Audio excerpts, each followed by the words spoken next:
Mag-start na po ako magmukaddima, Sheikh.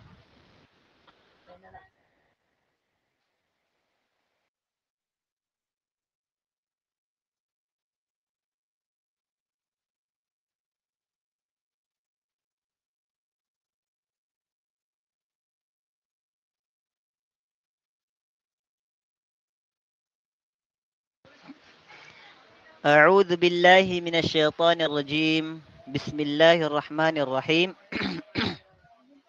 Assalamu alaikum warahmatullahi wabarakatuh. Ngayong gabi ng Wednesday, tayo ay binigyan ni Allah ng pagkakataon upang magnilay, matuto at muling mapalapit sa Kanya. Sa katahimikan ng gabi, naway ang bawat salita ay maging paalala ng habag at gabay ni Allah sa ating buhay. At malugod po naming tinatanggap ang lahat ng nanonood at nakikinig dyan sa may Facebook Live at pati na rin po dito sa may Google Meet at especially sa ating tagapagsalita na si Sheikh Irsahad Ismail. At bago po natin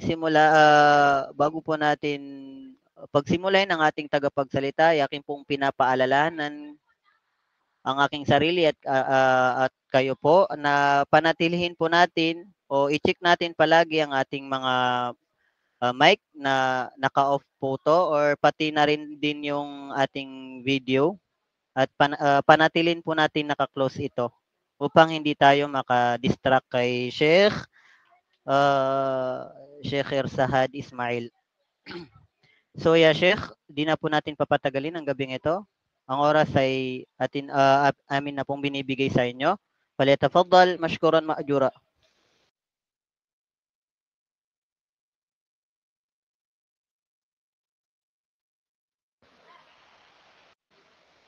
Ya Sheikh, falyatafaddal mashkuran ma'jura.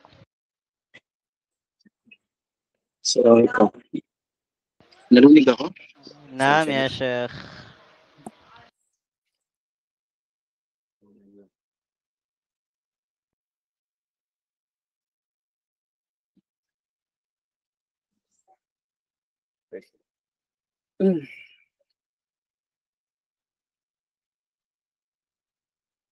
Alhamdulillah.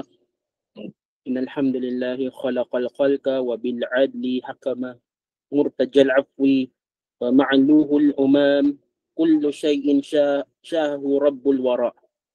Wassalatu wassalamu ala rasulillah wa ala alihi wa sahbihi ajma'in. Amma ba'du. Fassalamu alaikum warahmatullahi wabarakatuh.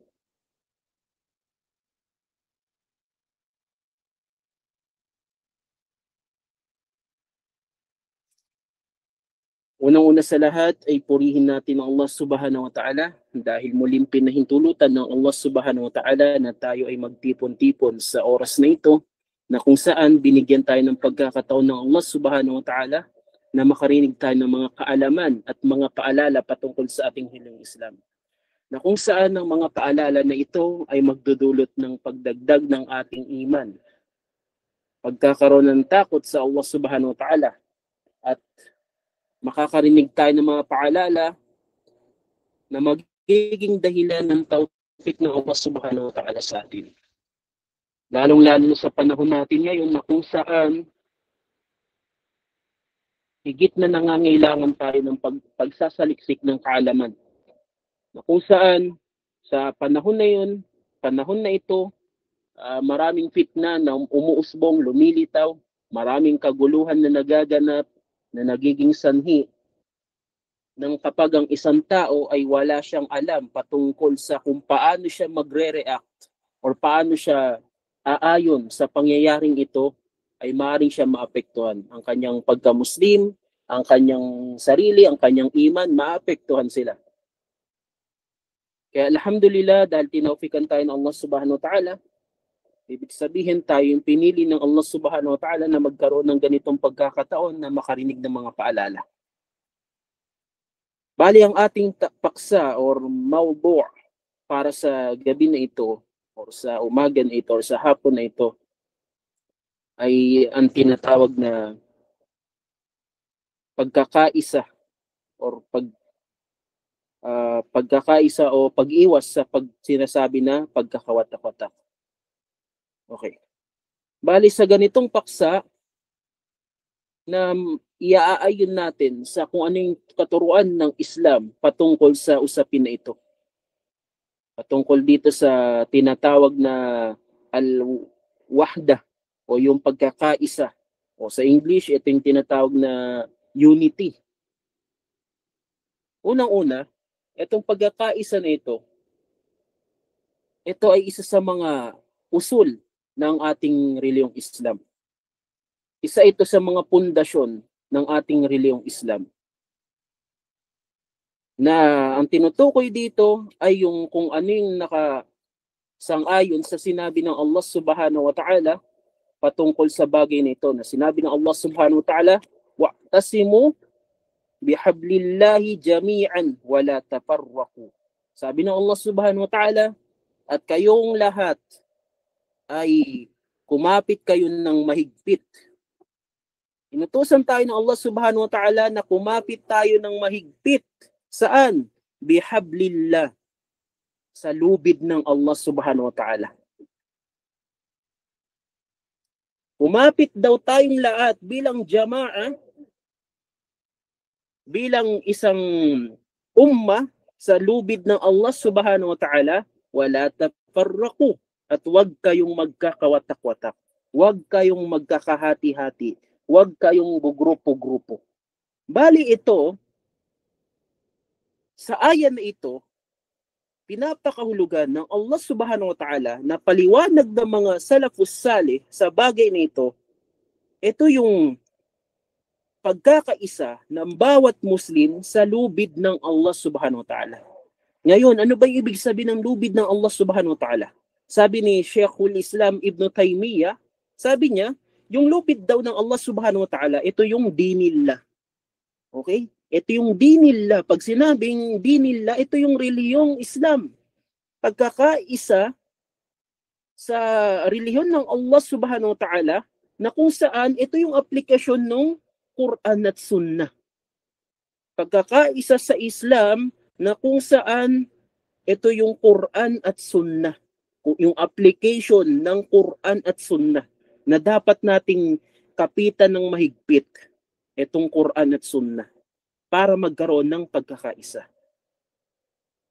Bagamat maraming ibang mga grupo, mga nag-aangking mga grupo na sinasabi nila ang pagkakaisa dito ay pagkakaisa sa Islam in general, pero nakakalimutan nila yung isang bagay. Ano yun?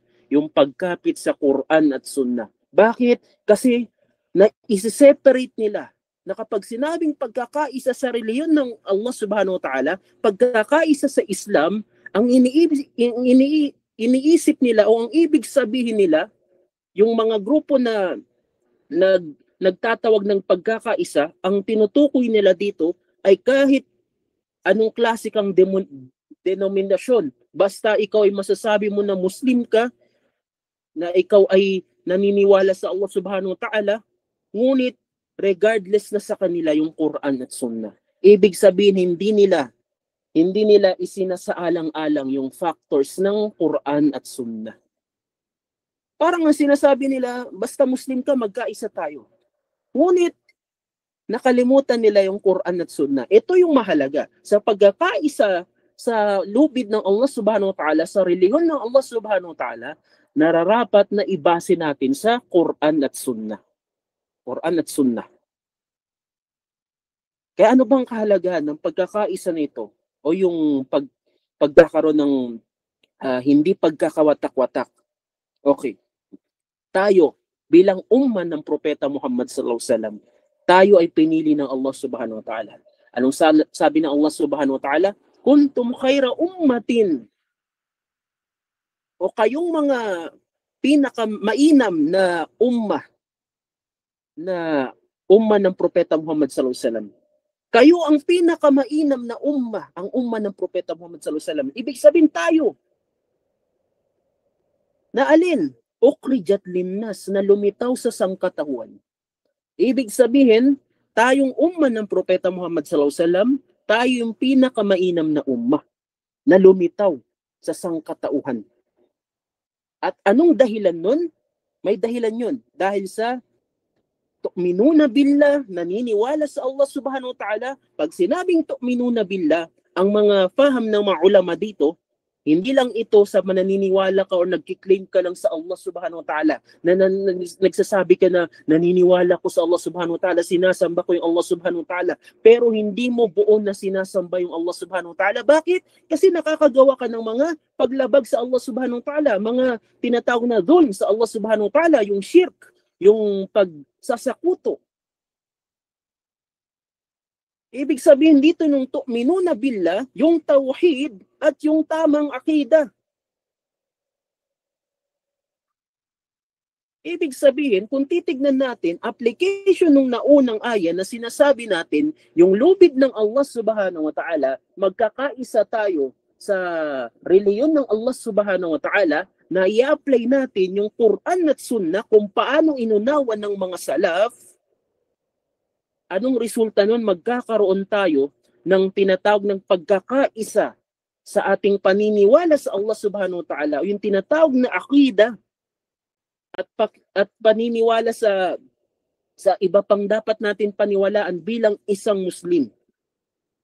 Ibig sabihin, ito yung tunay na pagkakaisa. Yung pagkakaisa ng sa reliyon ng Allah subhanahu wa ta'ala sa tamang akida at tamang pamamaraan o tamang manhaj. Yan ang tunay na pagkakaisa.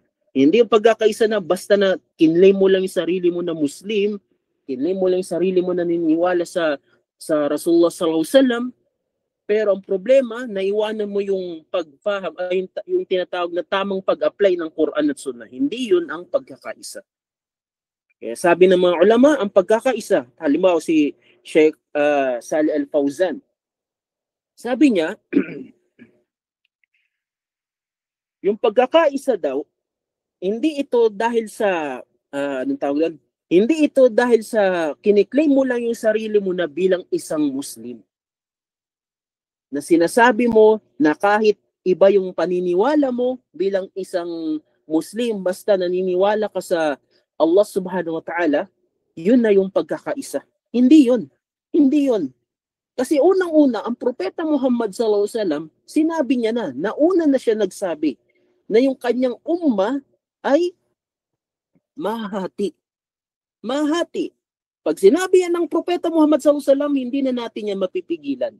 Sang-ayon man tayo or hindi, mangyayari yan. Sabi ng propeta Muhammad sallallahu alaihi wasallam, yung kanyang umma ay mahati ng 73 na mga sekta.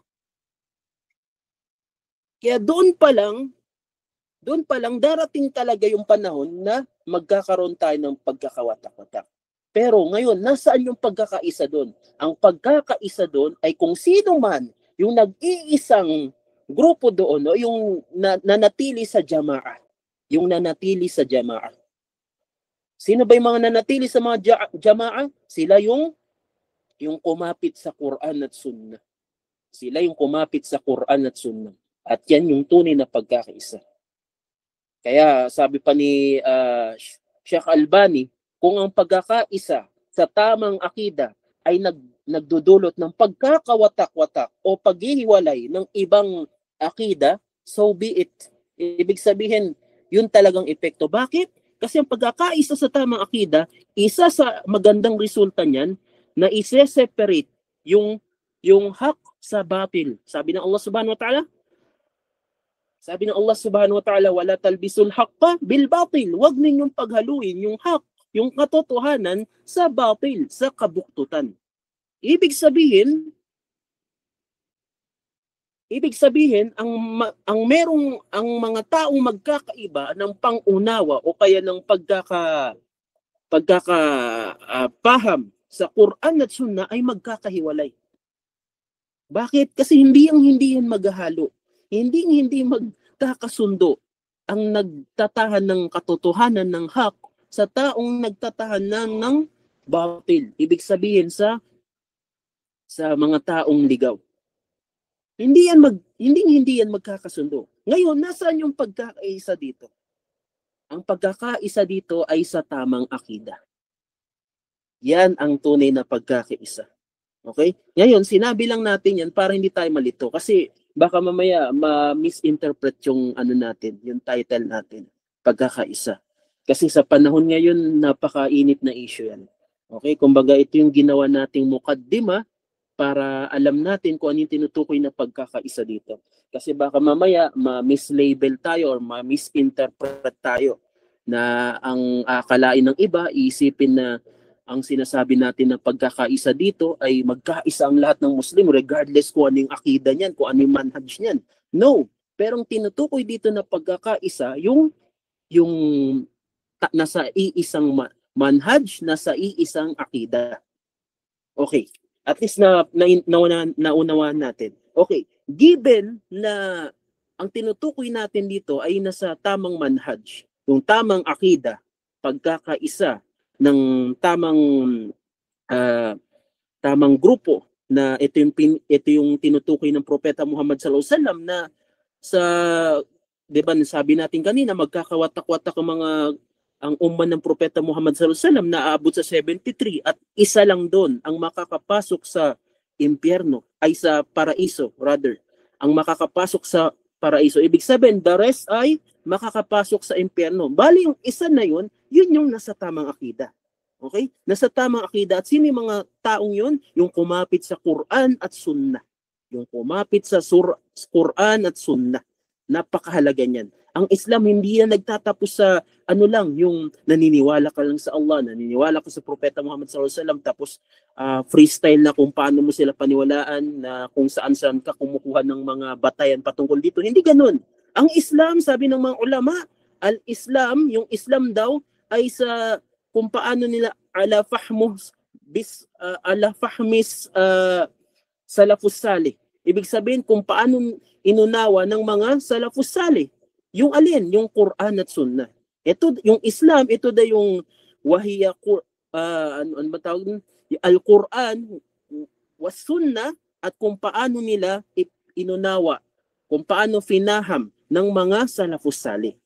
Ibig sabihin yung Quran at Sunnah ang may authority lang ng pagbibigay ng pangunawa dyan ay ang mga salafus salih. Kung paano inunawa ng mga salafus salih, yan yung tamang formula ng Islam.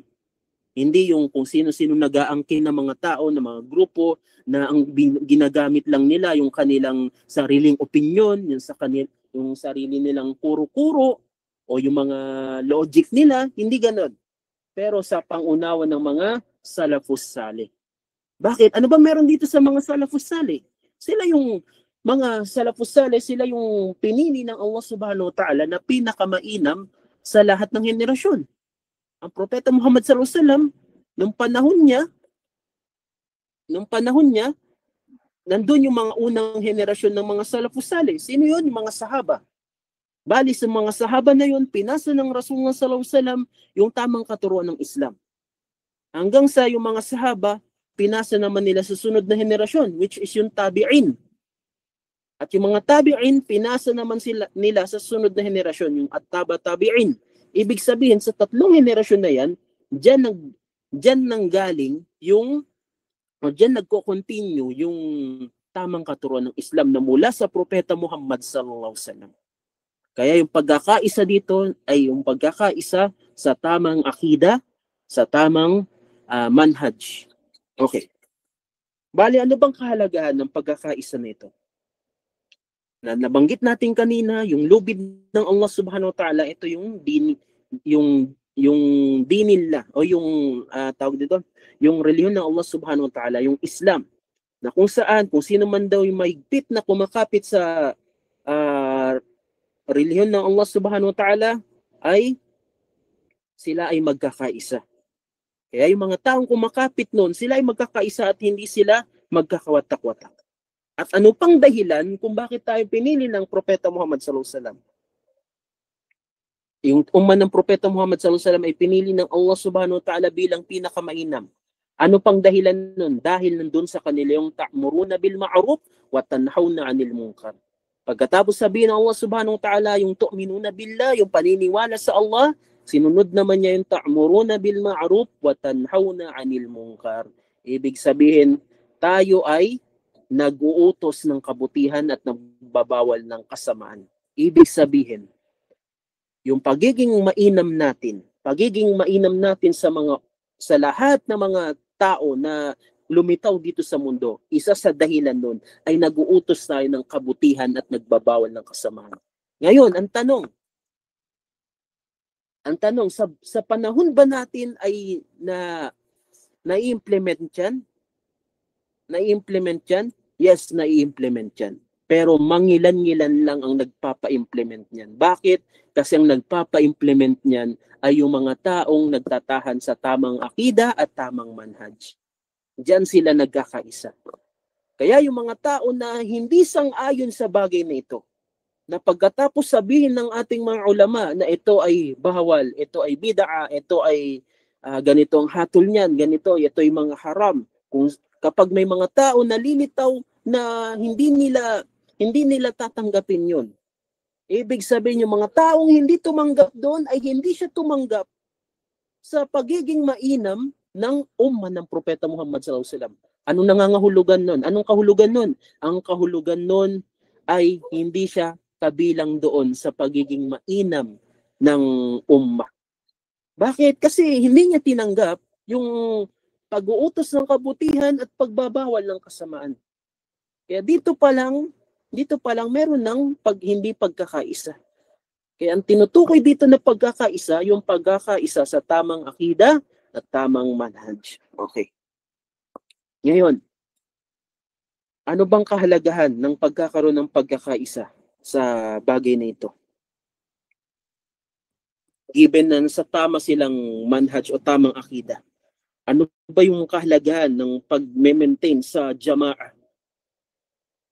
O at ano ba yung pagiging delikado ng tinatawag ng pag-iwan sa jamaah o pagtalikod sa jamaah? Ibig sabihin sa pagtalikod sa iisang grupo ng Islam. Ibig sabihin, nalihis ka ng landas, naligaw ka ng landas, then iniwan mo yung tamang manhaj. Ano bang niyan? Ano bang implication niyan? Okay. Ang Propeta Muhammad sallallahu alaihi wasallam, meron siya nabanggit. Sabi niya, isa sa mga kabutihan ng pagkakaroon ng pagkakaisa sa bagay na ito. Sabi ng Propeta Muhammad sallallahu alaihi wasallam, yunsabu yawmal qiyamah ta'ata al-arsh, malabiru alaihim rijal, wujuhum min nur wa libasuhum min nur,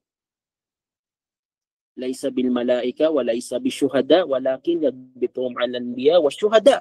Sabi ng Propeta Muhammad sallallahu alaihi wasallam, tatawagin daw ng Allah Subhanahu wa Ta'ala yung mga grupo ng mga taong ito.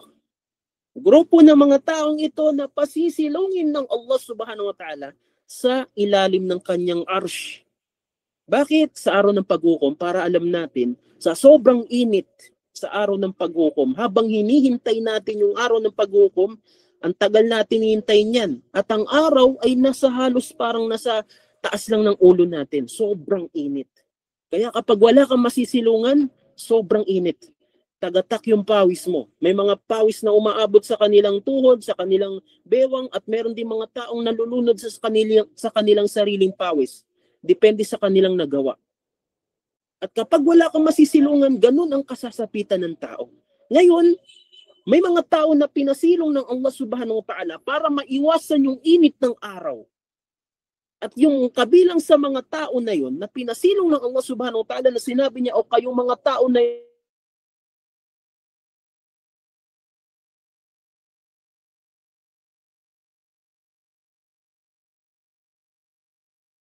ito, kayong mga grupo ng tao hindi sila mga syuhada, hindi rin sila mga nabi o mga propeta.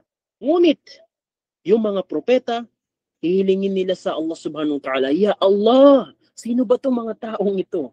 Sino itong mga taong ito? Naway, Ya Allah, ibilang mo kami sa mga taong ito. Hilingin ng mga propeta na mapabilang sila sa mga taong ito. Ultimo mga propeta, hihiling nila sa Allah Subhanahu wa Ta'ala na mapabilang sila sa mga taong ito. Ganon din yung mga syuhada. Yung mga syuhada, ibig sabihin, ito yung mga naging martir sa landas ng Allah Subhanahu wa Ta'ala.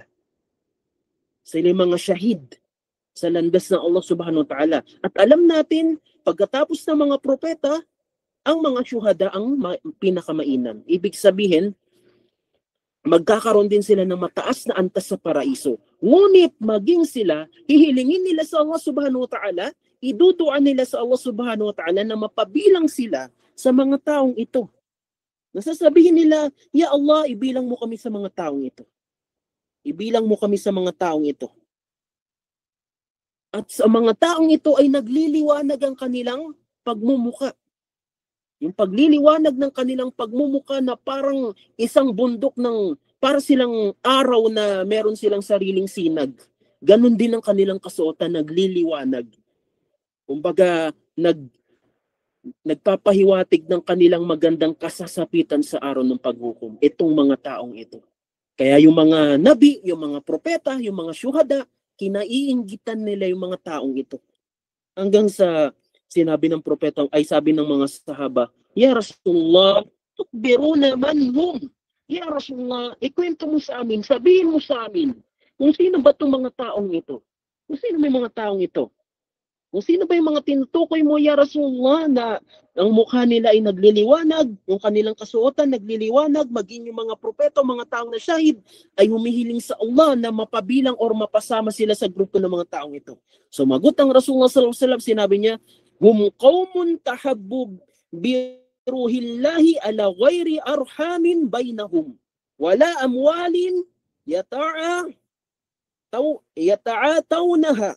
Sila yung mga tao na nagkaroon ng pagmamahalan dahil sa lakas ng Allah subhanahu wa ta'ala, na wala silang connection or hindi sila related by blood, hindi sila magkakamag-anak sa kanilang pagitan. Hindi sila magkakamag-anak, hindi sila magkakadugo. At dahil sa kanilang kayamanan, sila ay pinagsaluan nila ng bawat isa, yung kanilang kayamanan o yung mga bagay na meron sila. Ibig sabihin, ito yung pagtutulungan ng jamaa, ng grupo, ng mga tao, pagtutulungan bilang magkakapatid sa pananampalatayang Islam.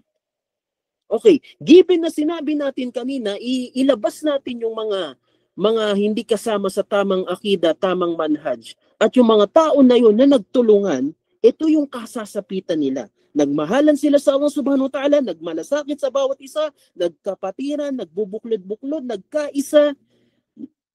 Lahat ng yan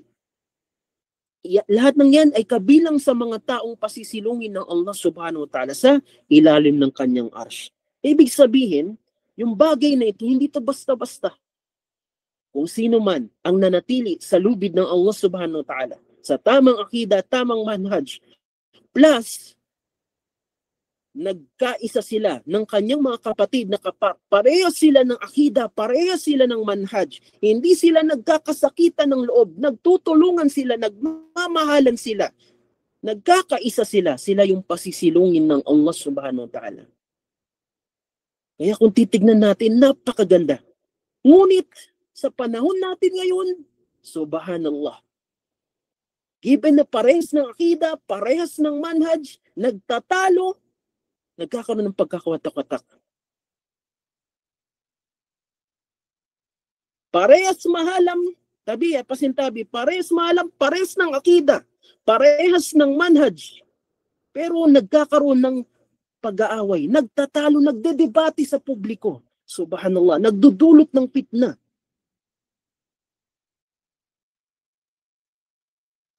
Dumarating pa sa punto na hindi na ilmiya yung pinag-uusapan, kundi yung bawat kapintasan ng bawat isa. Subhanallah. Ya Allah, ilayo mo nawa kami sa ganitong fitna kasi maraming madadamay. Lalong-lalo na kami na bilang nananaliksik pa lang ng kaalaman.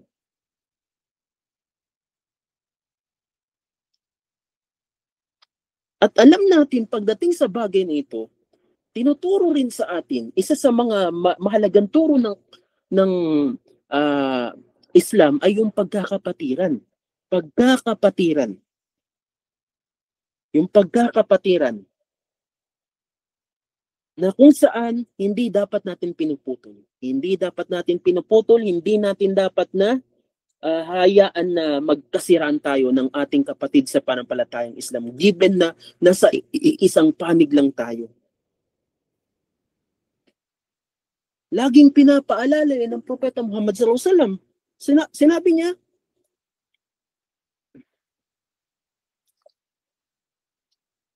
sabi ng Propeta Muhammad sallallahu alaihi wasallam, la yahillu li muslimin ay yajura akahu fawqa 3 ayyam.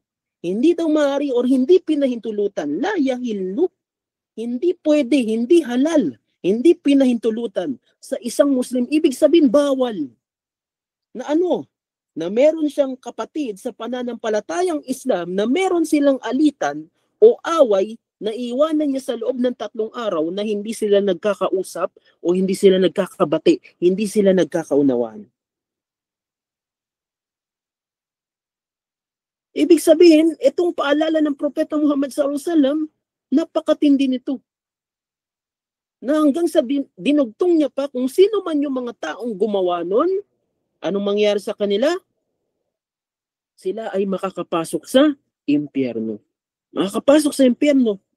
Yadkulul jahannam. Makakapasok sa impyerno. Kaya napakadelikado nito. Napakadelikado. Kaya ibig sabihin, yung mensahe ng sinasabi natin ay yung pagtutulungan, pag-iiwas sa pagkakawatak-watak, given na nasa iisang akida, nasa iisang manhaj naman tayo. Na dapat hindi tayo magiging dahilan ng pagkakawatak-watak.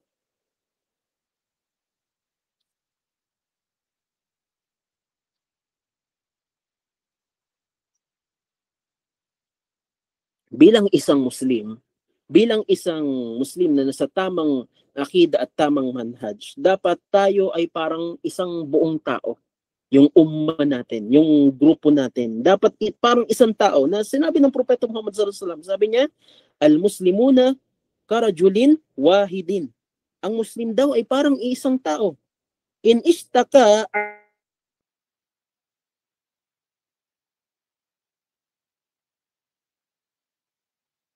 aynuhu istaka ra'suhu istaka kulluhu. At kung yung ulo daw ay masasaktan, ang buong katawan ay masasaktan. Ibig sabihin, bilang isang bilang isang magkakapatid na sa tamang landas, na sa iisang akida at manhaj, dapat meron tayong ganitong konsepto. Na kapag nakikita natin yung kapatid natin na nasasaktan, dapat meron din tayong damdamin na nasasaktan din tayo. Hindi yung tayo pa yung mananakit sa ating kapatid. Tayo pa yung may lakas ng loob na siya ay dayain, agrabyaduhin. Tayo pa yung magkukos ng sa kanya, ng sakit sa kanya. Nawawala dito yung pagkakapatiran. Kaya ito yung iwasan natin. Iwasan natin pagkakawatak. Nasa isang manhaj naman tayo. Nasa isang akida. Bakit hindi natin kayang magkaroon ng pagkakasundo?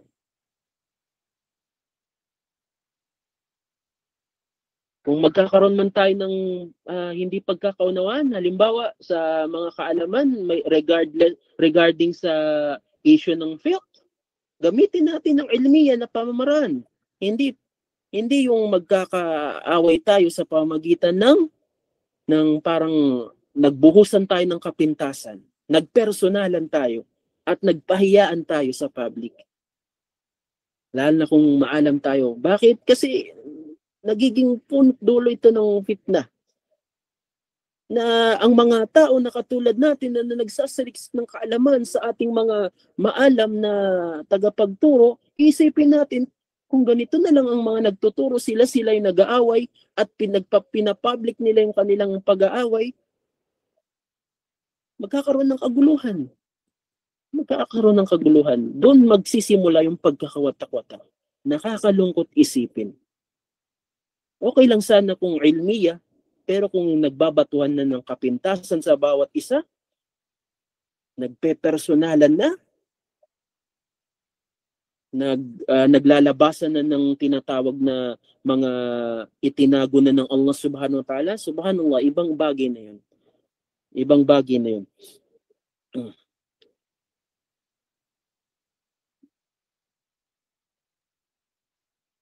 Kaya mga kapatid, ito ay paalala sa ating lahat, sa aking sarili hanggang sa inyo mga kapatid sa panampalatayang Islam.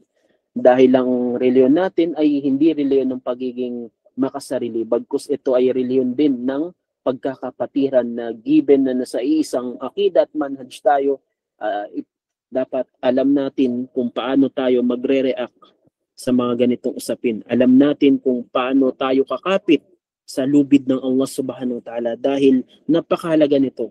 Kasi darating yung panahon at yung panahon na yun nangyayari na sa panahon natin ngayon. Tingnan nyo sabi ng Propeta Muhammad sallallahu alaihi wasallam, darating daw yung panahon na yung umma daw natin, yung Muslim na nasyon, ay pagtutulungan ng iba't ibang mga nasyon, iba't ibang bansa. Na yung pagtutulungan na yun ay parang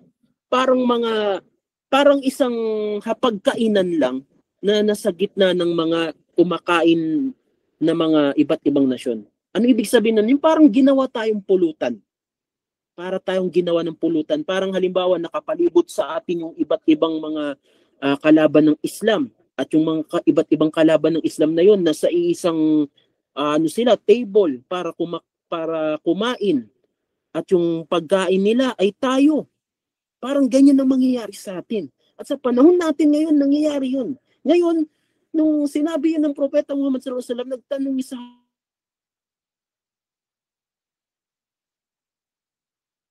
yan ang grupo ng mga Muslim sa panahon na yun. Sabi ng Rasulullah, malakas, powerful din. Ibig sabihin, malakas na. Kung titignan natin, malalakas yung mga iba't ibang bansa ng Muslim. Pero paano nangyari na para tayong pinagkakaisa na pagtutulungan na parang isang pulutan, para tayong pinupulutan. At maraming dahilan yan na nabanggit ang ating mga ulama. At isa na dito ay yung pagkakalihis sa tamang landas.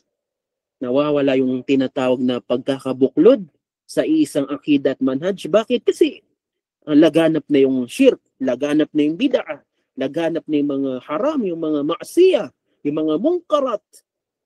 Kaliwat kanan, may makikita ka. Hanggat laganap yan, that's the time na pagtutulungan tayo, na parang tayong napakadali na tayo ay magapi ng ating mga kalaban.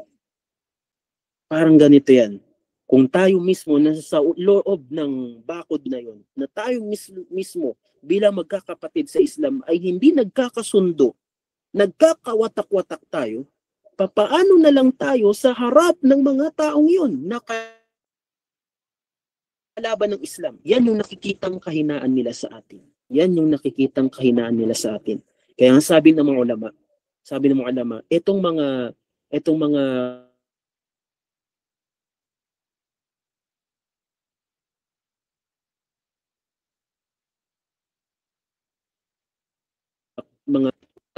pisikal na pamamaraan. Pero magagamit nila yung ating kahinaan para magapit tayo. At tunong kahinaan ng umma natin, kapag dumating na yung punto na tayo mismo yung nagkakawatak, diyan na yung punto na mahina tayo. Kapag dumating na yung bagay na yun, madali lang para sa mga kalaban na magapit tayo. Kaya ano nangyayari? Nandyan yung pinagtutulungan tayo ng iba't ibang bansa. Halimbawa, yung mga nangyayari sa mga kapatid natin sa Palestine, na alam natin na nahirapan sila. Na marami naman tayong mga kapatid na Muslim na maaaring tumulong, pero hindi tayo nagkakaisa. At walang pagkakaisa kung magkakaiba ang ating akida at manhaj. Kaya ito yung pinakamahalaga. Para magkaroon tayo ng pagkakaisa, kailangan bumalik tayo sa Quran at Sunnah. Yan ang gamot. Kaya nga sabi ni Sheikh Saleh Al-Fawzan, hafidhahullah ta'ala, sabi niya, yung pagkakaisa ng mga Muslim, hindi yan na ipapakita sa pamagitang mga placards, ibig sabihin, yung mga parali-rali, hindi. Pero ang gamot dyan, yung Quran at Sunnah. At sabi pa ni Sheikh Albani, sabi niya, la wahdata fil Islam illa ala tawhidi was sunnah. Faman tarakahuma faqad faqara al-jama'ah. Wala daw pagkakaisa sa Islam maliban sa tauhid at sunnah. Ibig sabihin, yan yung susi. Magkaisa tayo sa lubid ng Allah subhanahu wa ta'ala, sa tauhid, sa tamang akida, sa tamang manhaj, sa sunnah. yan ang solusyon. Ngunit kung hangga't hindi natin to na-implement, wala tayong pagkakaisa dito, mangyayari yung mga fitna na nawi-witness natin o nararanasan natin sa panahon ngayon. Sinabi pa ni Sheikh Uthaymin, Sheikh Muhammad Salih Al-Uthaymin, rahimahullah ta'ala, sabi niya, al-i'tisamu bil-kitab was-sunnati wa tarikul wahda ومن بعد عنهما فقد سلك طريق الفرقا. Ang mahigpit daw na paghawak sa Quran at Sunna, yan daw yung daan sa pagkakaisa. Kaya kung sino man daw na ba'uda anhuma faqad salaka tariqan al-furqa, kung sino man daw na lumayo or umiwas sa bagay na ito, na parang lumalakad daw sa daan na watak-watak. At yan yung ginagawa ng mga taong nagkiklaim na sila ay Muslim pero iniwan nila yung Quran at Sunnah, kaya para silang naglalakad ng watak-watak na magkakahiwalay o kaya naliligaw. Ibig sabihin, ito lang yung solusyon sa pagkakaisa natin, Quran at Sunnah. Bumalik tayo sa Quran at Sunnah. Yan ang tamang solusyon, sabi rin ng mga ulama. Kaya mga kapatid sa pananampalatayang Islam, ang mensahe natin ay pagkakaisa sa tamang akida, tamang manhaj, dahil ito yung isa sa susi sa pagkakaroon ng pagkakaisa sa loob ng ating mismo bilang umma ng Propeta Muhammad sallallahu alaihi wasallam. Kasi walang pagkakaisa kung magkakaibang ating pananaw, ang ating akida at ating manhaj. Kaya yan yung dahilan kung bakit nagkakawatak. At sa mga pagkakataon naman na nasa isang akida nga tayo at isang manhaj, ngunit tayo nagtatalo, tayo nagkakawatak-watak, ay bumalik tayo sa Quran at Sunnah at yung implement natin yung pagkakapatiran sa reliyong Islam. Kaya yun, siguro hanggang dito na lang, hindi na natin pahabain. Sapat na yung mga nasabi natin. Kung may nasabi man ako na mali o kulang, yun ay katotohanan na ako'y tao lamang na nagkakaroon ng pagkukulang na hinihingi ko ng kapatawaran sa Allah subhanahu wa ta'ala. Ngunit kung wala naman, yun ay galing sa Allah subhanahu wa ta'ala na taufik niya sa akin. Kaya hanggang dito na lang. Wassalamualaikum warahmatullahi wabarakatuh. Waalaikumsalam warahmatullahi wabarakatuh. Subhanallah wa alhamdulillah. Isa na namang malalim at malawak na kaalaman ang naibahagi sa atin ng ating tagapagsalita na si Sheikh Saad Ismail. At bago po tayo dumako sa Q&A session, ay atin munang tatanungin ng ating tagapagsalita kung siya ba ay tumatanggap ng mga katanungan. Yeah, Sheikh, kayo po ba ay tumatanggap ng mga ilang katanungan mula sa ating mga tagapakinig? Inshallah. So, ngayon po ay aming binubuksan ng Q&A session. Sa nais po magtanong dyan sa may Facebook Live, ay pakilagay na lang po sa may comment section. At dito naman po sa may Google Meet, pinapaalala ng ko pang mga kababaihan na kung kayo po ay gusto magtanong, pakilagay na lang po sa may chat box. At sa mga kalalakihan naman po ay maaari po kayo magtaas ng inyong mga virtual hand upang direktang magtanong kay Sheikh Saad Ismail. So kami po ay maghihintay sa inyong mga katanungan.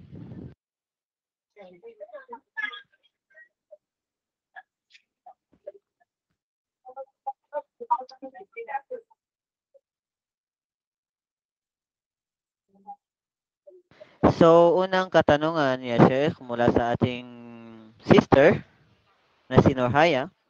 Assalamualaikum warahmatullahi wabarakatuh po, Ustad. Pwede po ba tanggihan or tumanggap ng regalo galing sa non-Muslim? Okay. Waalaikumsalam warahmatullahi wabarakatuh. Okay. Ang pagtanggap ng regalo sa mga non-Muslim, okay, non-Muslim ha, given na non-Muslim, ibig sabihin hindi siya Muslim, yan ay pinahintulutan sa atin. Pinahintulutan. Okay? Yung halimbawa sa mga normal lang na araw na para bang gusto niya lang na mag-regalo lang, maghadiya sa'yo, walang problema, tanggapin mo yan. Ganon din sa mga malalaking pagdiriwang nila. Halimbawa mga kapaskuhan nila. Pero dito, meron dito mga syurut or may mga kondisyon. Okay? Na Halimbawa, tatanggap ka ng regalo galing sa kanila, sa kanilang mga malalaking araw, katulad ng Kapaskuhan, New Year, o kaya mga kung ano naman, mga pagdiriwang nila, okay? Yan ay sa shurut or sa kondisyon na ikaw ay magkakaroon ng pintuan ng da'wa para sa kanila.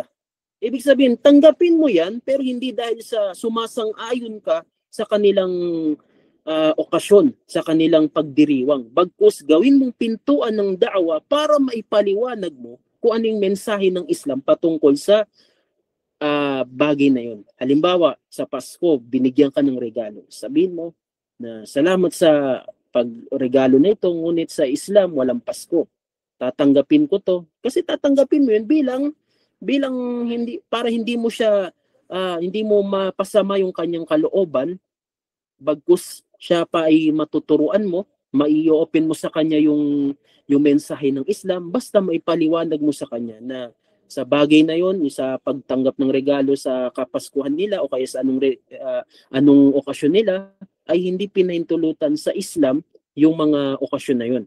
Pero tatanggapin mo yun para bilang hindi bilang pagsang-ayon sa kanila, bagkus bilang pagkakaroon ng pintuan ng da'wa para mapaliwanag mong Islam at sabihin sa kanya na sa sunod, sa next time ay huwag ka na mag-abala.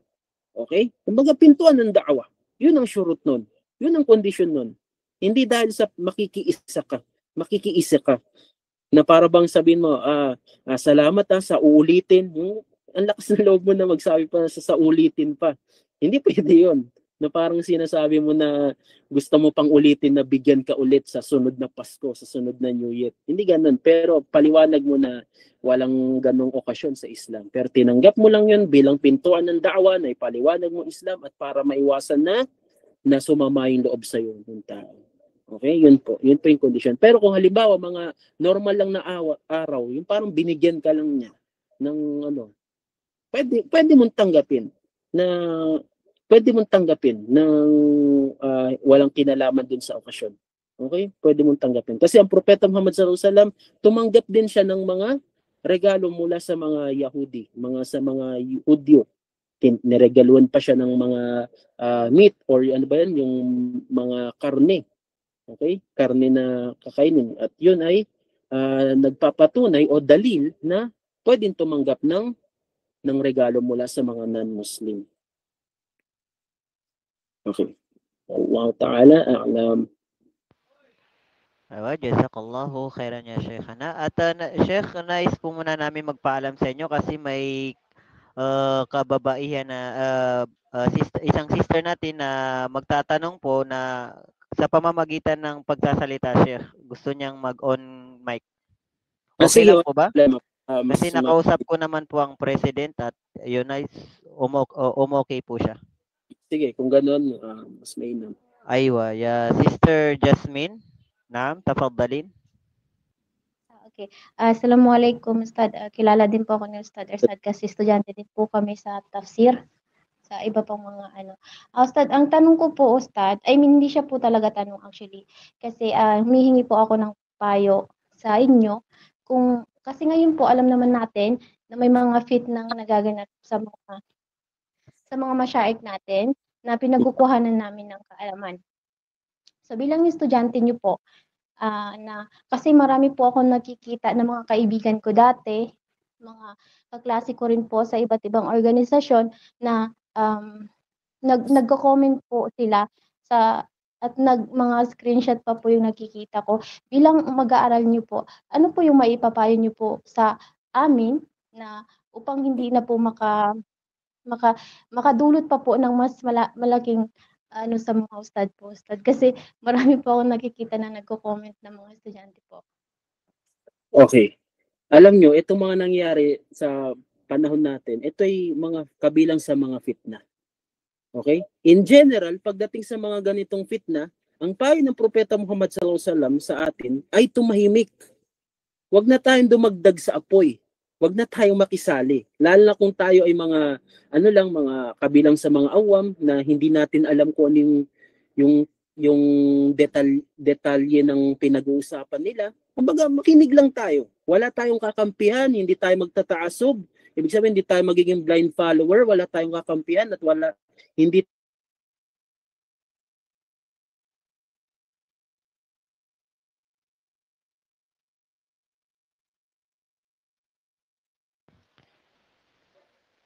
Ewan, nawala si Sheikh.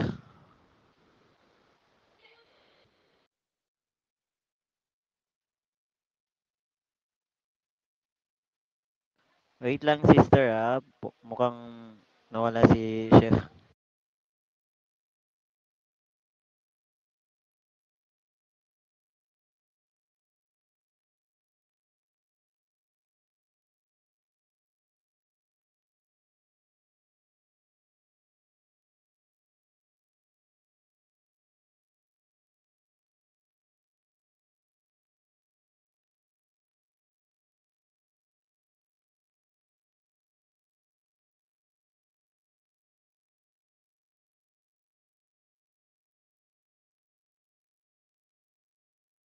Saglit lang mga kapatid sa pananampalatayang Islam. Nawala si Sheikh.